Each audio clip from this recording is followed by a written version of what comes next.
Hello viewers of OBN Horn of Africa. This is Future Africa program, and today I'm joining Dr. Dasta Magu. Dr. Dasta Magu is a Jamaican born and creative consultant and promoter of African culture based in Ethiopia since 2005.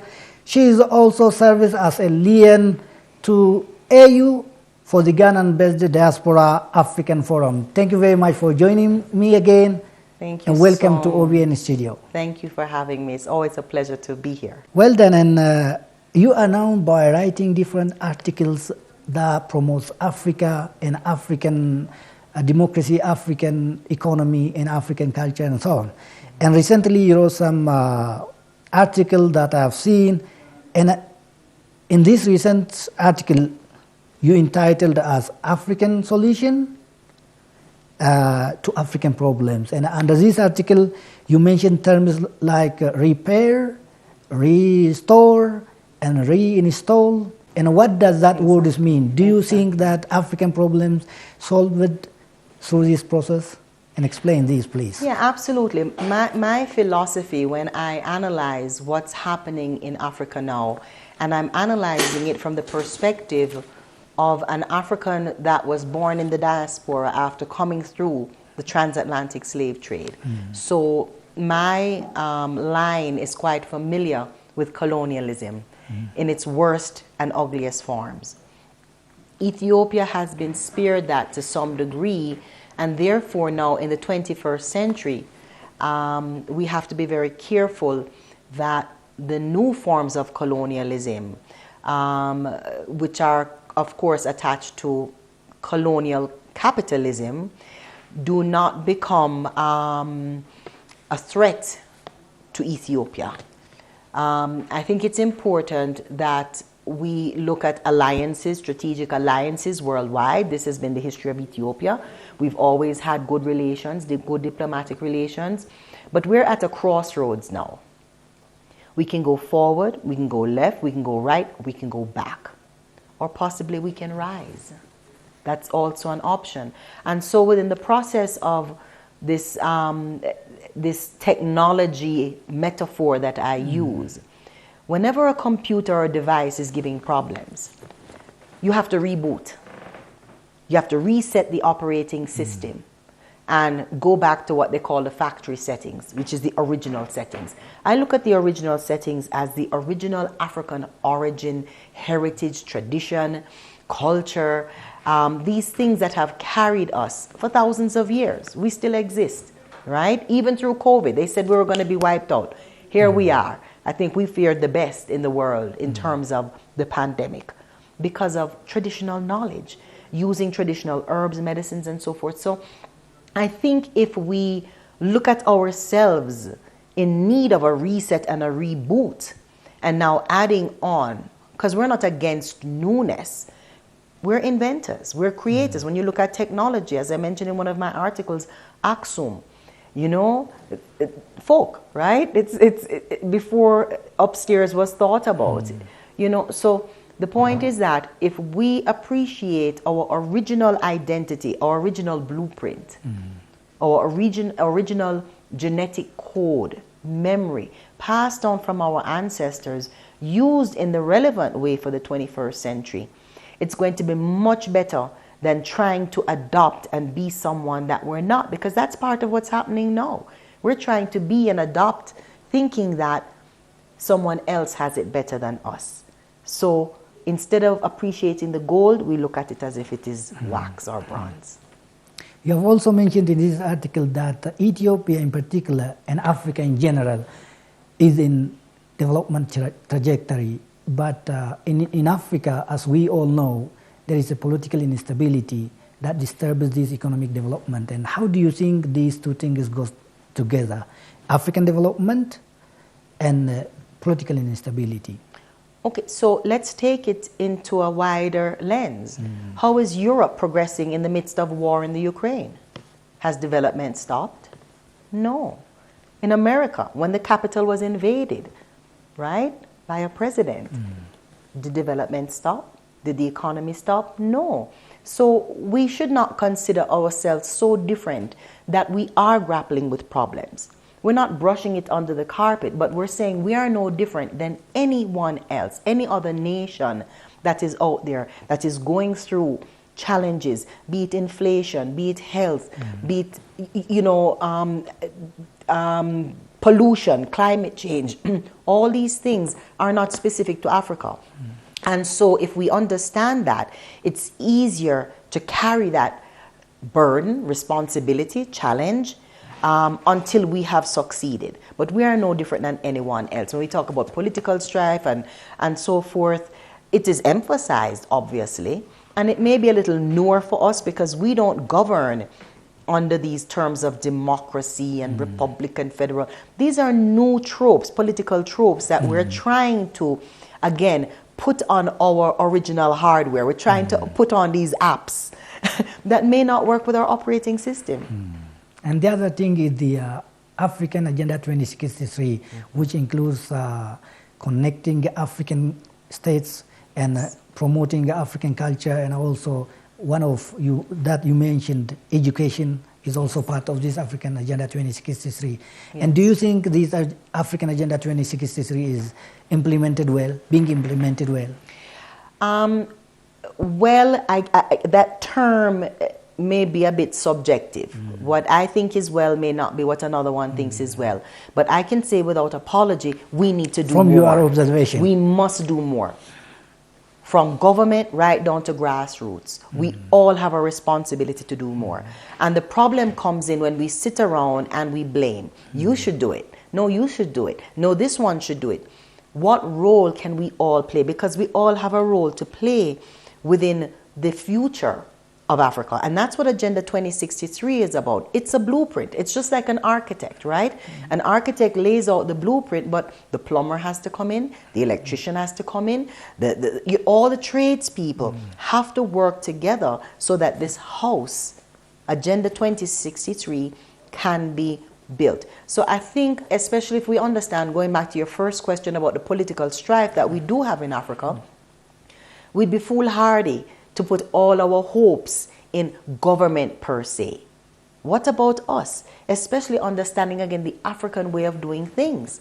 We didn't have institutions like orphanages and elder homes. We took care of one another.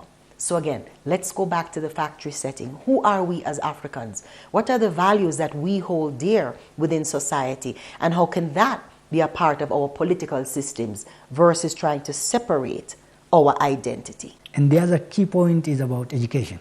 Yes. As you have mentioned, education is key for every development.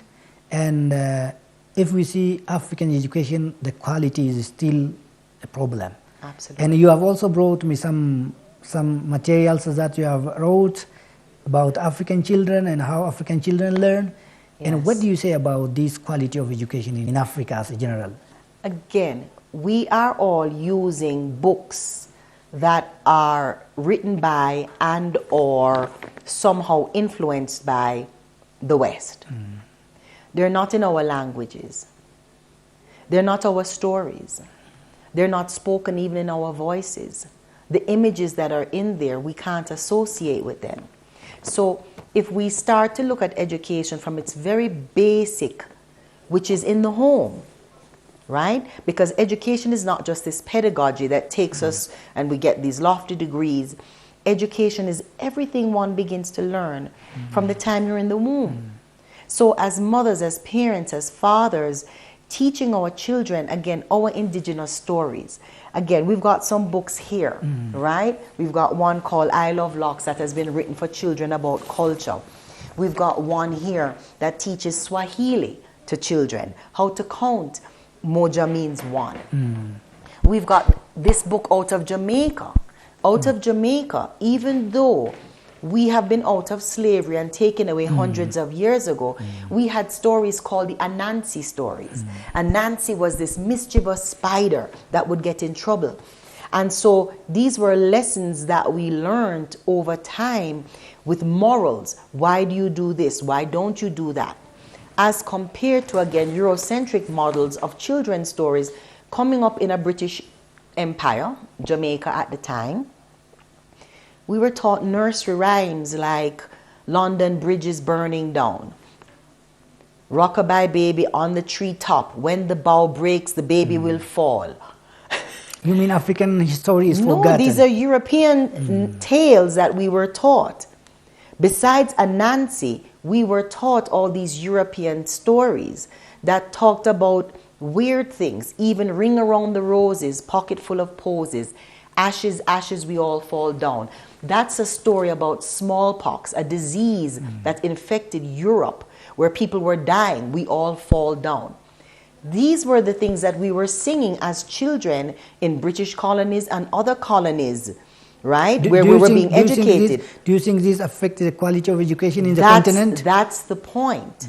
If you are singing, how do we learn our alphabet or other? We sing them.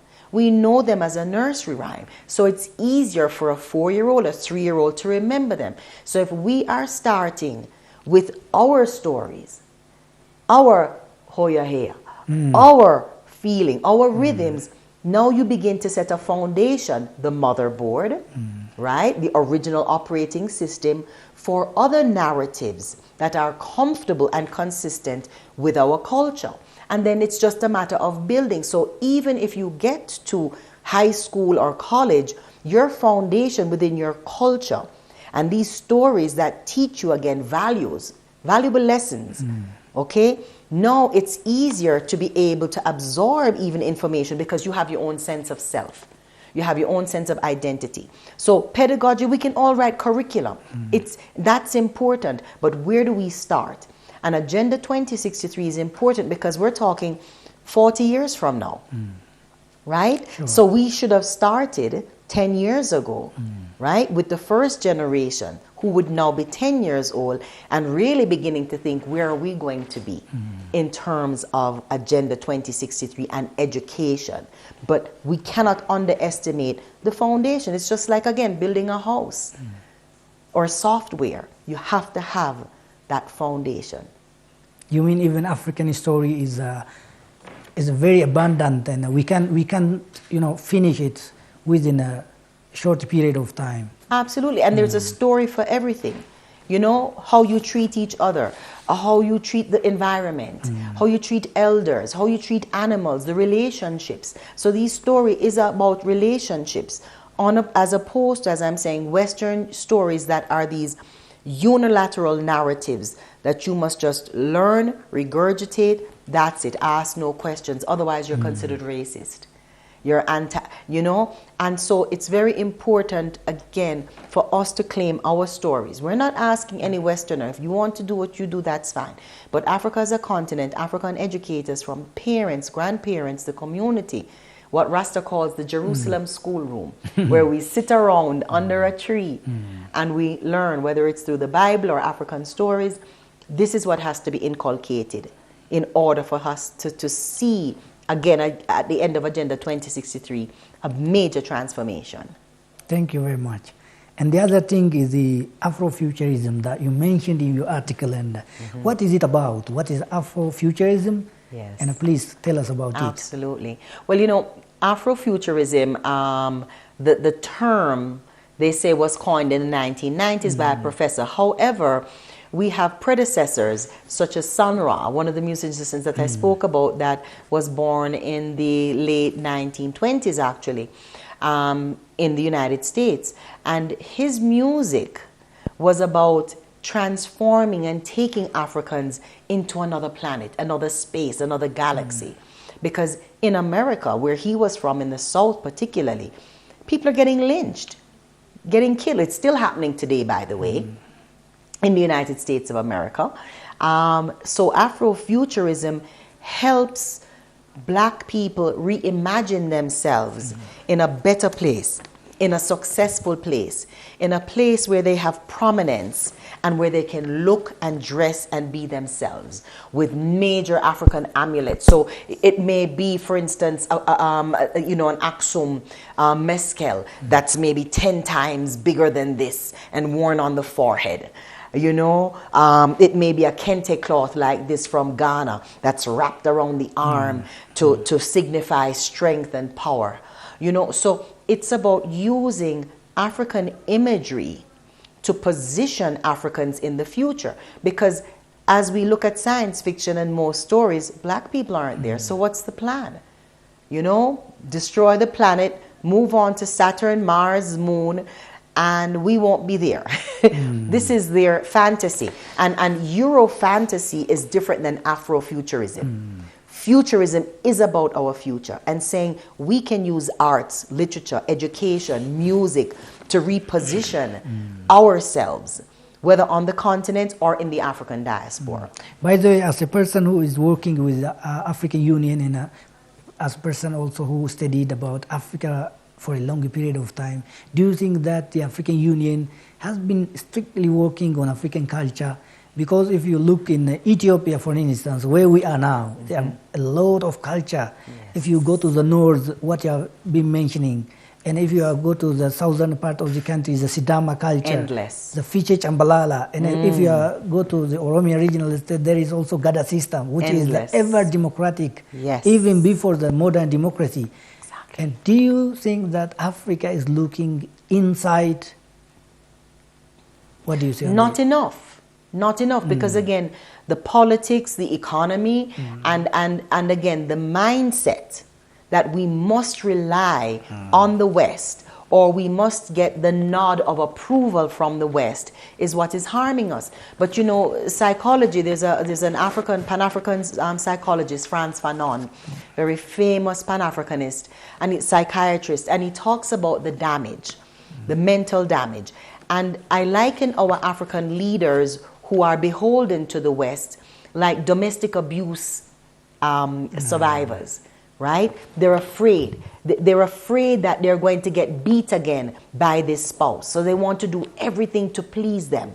So they stay and they gather the abuse, hoping that one day the abuser will stop beating them. This is where we are. We have to cut the cycle, cut it clean. And that's why, again, to go back to the article, African Solutions for African Problems, reboot, reset, restart.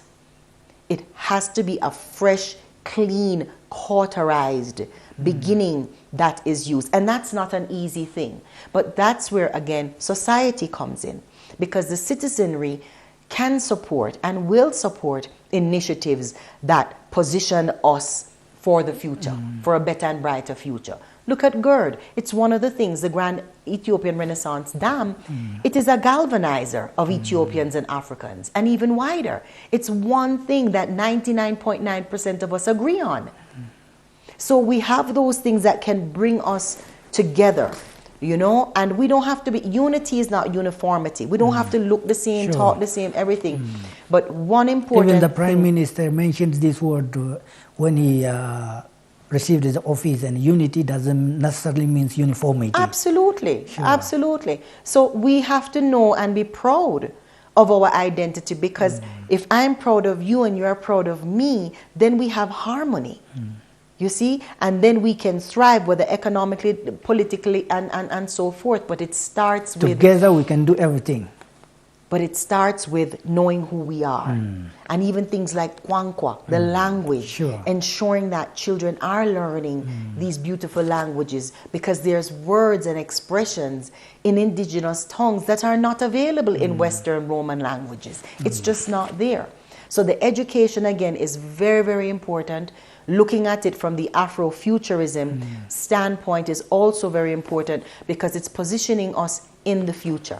We know a lot is going on in the world right now, but we cannot stop. Our progress is going on. You know, I just had my chairman here with us visiting from Shashamane, Priest Bariso Babo, first time in Addis for a while, and just looking at all the progress that's happening. We cannot stop. We cannot wait for everything to be perfect for us to continue. We must go on, and everyone, man, woman, child, has a duty where Ethiopia and Africa is concerned. We cannot wait, and we don't even need permission. It's just our responsibility. And you have also wrote in your article about this Grand Ethiopian Renaissance Dam, which is the biggest dam in Africa, and which all Africans should be proud of it. And Absolutely. what do you say on that? All African countries are not, appreciating this mega project, and it is not for only Ethiopia. It is African asset. And What do you say on these? Because some African countries have their own reservation. We don't blame them, but how Africa be united and appreciate asset of one country? Yes. Well, you see, trust is very important. And trust is an unique word. It's about relationships. We don't necessarily have to agree with everything, but I can trust that what Ethiopia is doing regarding that dam is indeed going to be beneficial. I cannot imagine how this country could make a decision to do something that would cause such massive damage to billions of lives. It's not happening. It's not true. It's fictitious. But guess what? It's uncomfortable because this is not what's supposed to happen, and it's not supposed to happen so fast, right? Koyande, let's take our time, and those who do not see it now will still benefit, ironically. They'll still benefit from what we are doing here in terms of Ethiopia, and also set a precedent and example, because water, sun, all these other sources of energy are important. Our neighboring countries, our brothers and sisters also need to start looking at what else can you do? This is what we're doing. What can you do in your country that is going to alleviate climate change and degradation of the environment and enhance agriculture and end pollution? That's the question that the naysayers should really be asking. What more can we do for Africa? We're doing our part. And the other thing we have to mention here is the African natural resource. And Africa is the richest in terms of natural resource. And you can mention gold or rare metal aids or any other resources. But do you think, my question is, Africa is effectively utilizing it as natural resources? No, and for me, the number one natural resource is the human beings, are the people. Sure. And if we're not utilizing each other properly, how can we even begin to think about how we're utilizing our gold and our uranium and our potash and everything else? First, let us start with how we treat each other and how we value each other and how we utilize each other.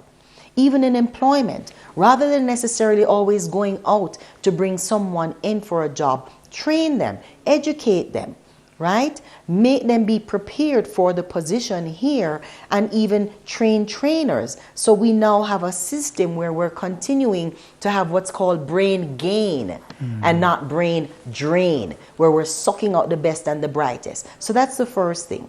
Second thing is, in terms of the development, we have to be very cautious. This country, this continent, we will continue to find resources that we have not imagined.